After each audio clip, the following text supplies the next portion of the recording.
Alright guys, going to do a video here. I'm getting ready to do my taillight assemblies in the car, do all the wiring and everything, button everything up. So I wanted to run you guys through pretty much the restoration process of restoring one of these housings and what all hardware and clips and stuff go where.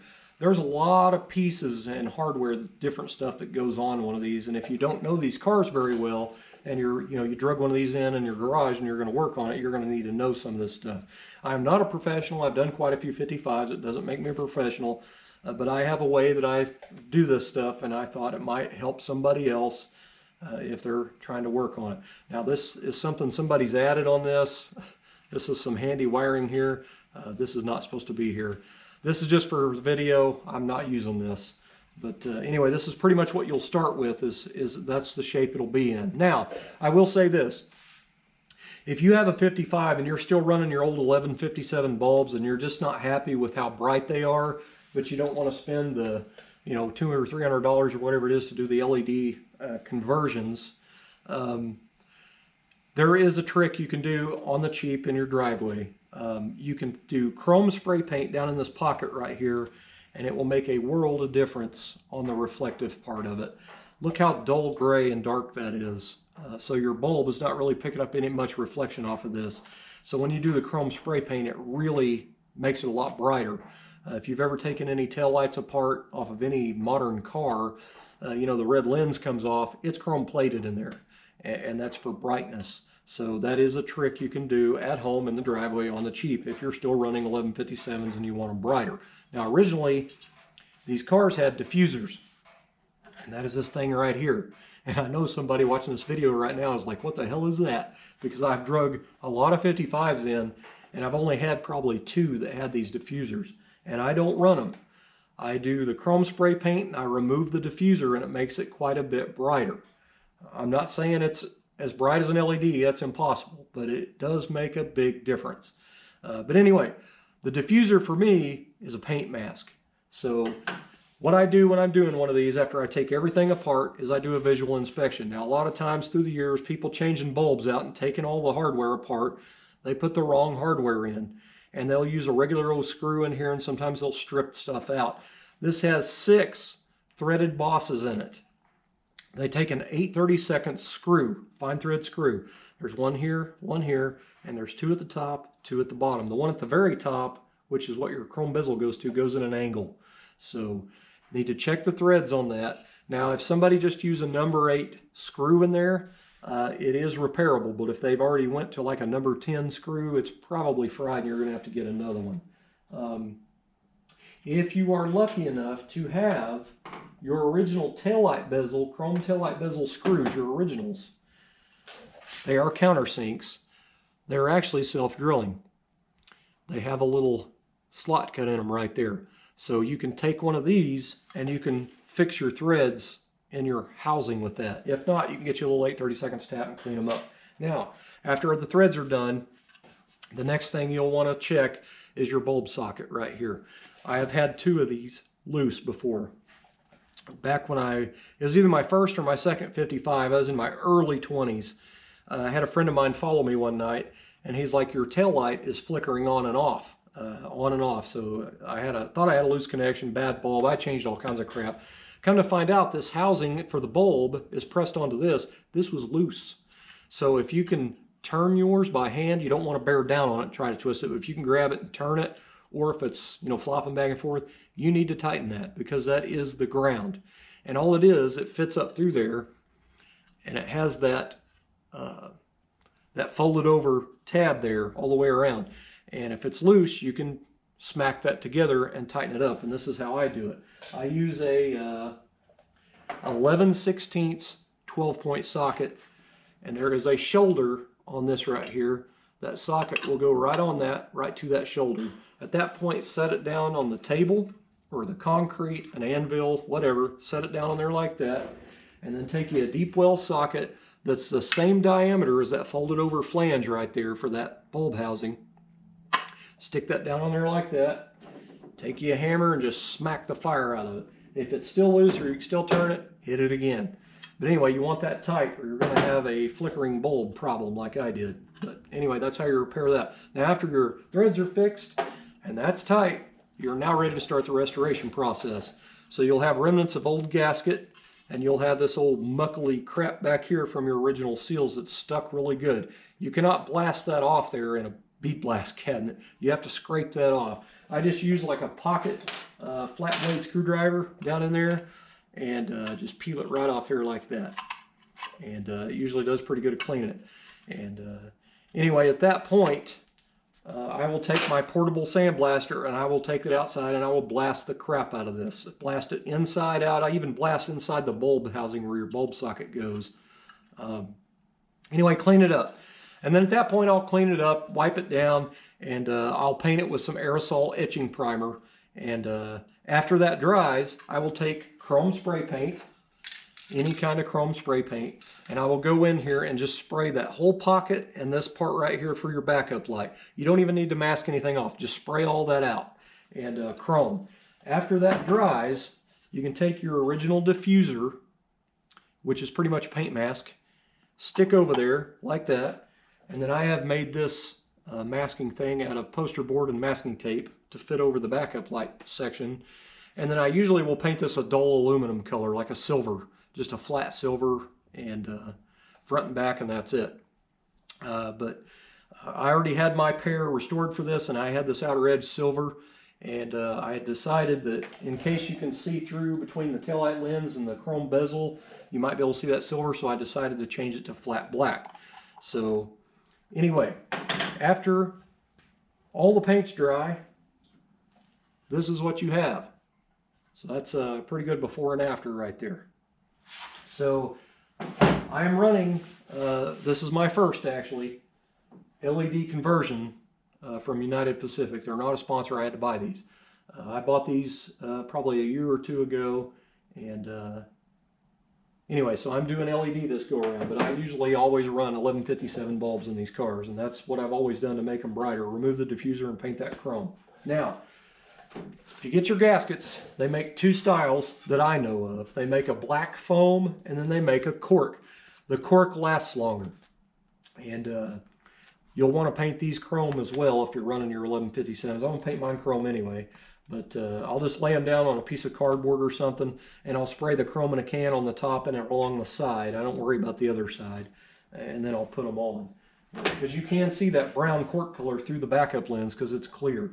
But anyway, at that point, after this is painted, it's ready to assemble to the car. Now the car, to mount this to the body, takes two different styles of clips. You have two holes at the top, two holes at the bottom on this strap piece going across.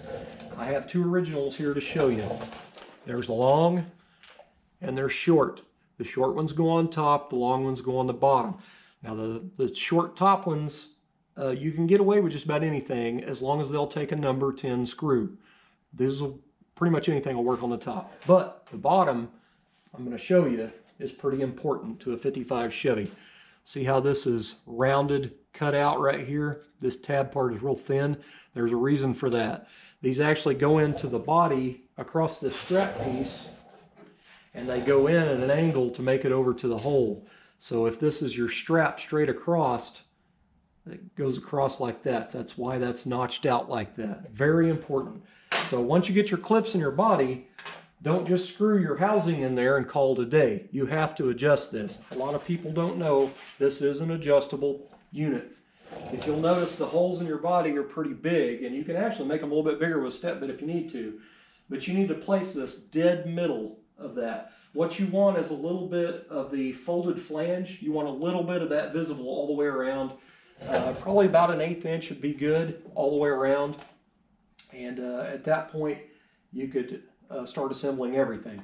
Now, if you screw this on there, it's not quite where it needs to be, and you can't quite get it. Sometimes you have to take a flat blade screwdriver and chip up my paint there. Anyway, I'll stick it up there on that clip like that and do a little tappy action there to kind of move it over, because those clips are on that body pretty tight. I'm not going to hit those because I already have that one set. But it does take some time to get it lined out pretty good. Now, once you get your clips in there and you go to put this in there, it takes a number 10 Phillips screw, just a regular old screw, 3/4 inch long is what I like to use. But when I went to Lowe's today to get screws, they didn't have 3/4, they were out. I got 1 inch. It doesn't matter on those, they can be a little long, but it's just a pan Phillips sheet metal screw. Number 10, and these are stainless steel, so they won't rust. But anyway, I got them at Lowe's. 3/4 is ideal. So that is the only coarse screw you'll be using on that. But once you screw that housing in there with the number 10s, you're done with the housing, and then you can move on to your fine thread hardware. So you'll have 2 different fine thread screws to put in here. Your taillight bezel takes 832 countersink Phillips screws with an oval head or a domed head. And I always buy stainless steel hardware, and I get it at Lowe's. It's very inexpensive that way. Usually when you buy these, they come with chrome screws and they end up rusting. You know, you put your screwdriver on there and you tighten them down, and it just messes up the chrome, and then eventually it starts rusting. So I always change it to stainless. But the trick is to use a screw that has the domed head. Here's one of them right here, the countersink with the domed head. It's factory like that. Now, when you buy them in the packages, they're not very shiny. They're, you know, they got a little bit of shine, but they're not super shiny. So at that point, I'll take it over here to the buffing wheel, and this is before.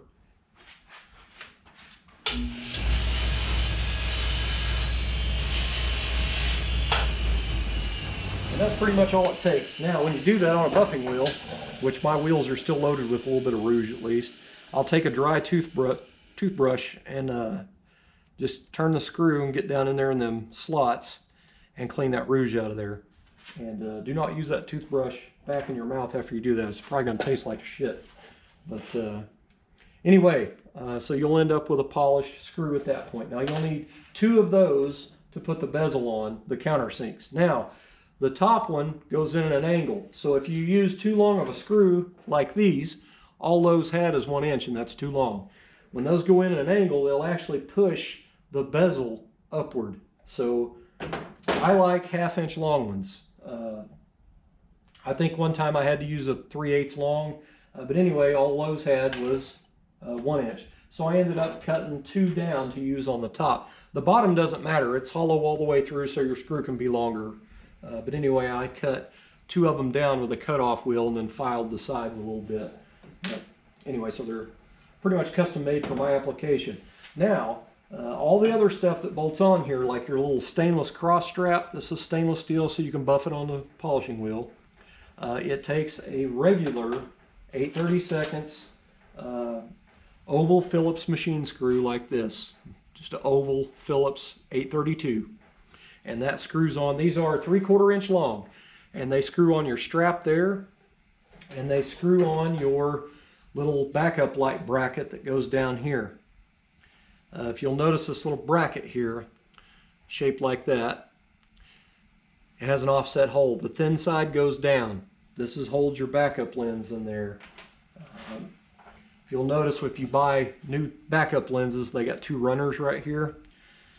That's the bottom. It clears this raised spot on this, but it'll go on there like that. And then that little bracket goes in like that. So anyway, that's that, and that's that. And am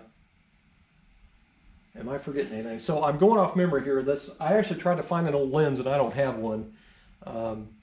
It seems like the original and the reproduction taillight lenses, non-LED, it seems like this is countersunk up here for a Phillips countersink, but I can't remember. These United Pacific LEDs, this is flat, so it's just going to take a pan style Phillips screw.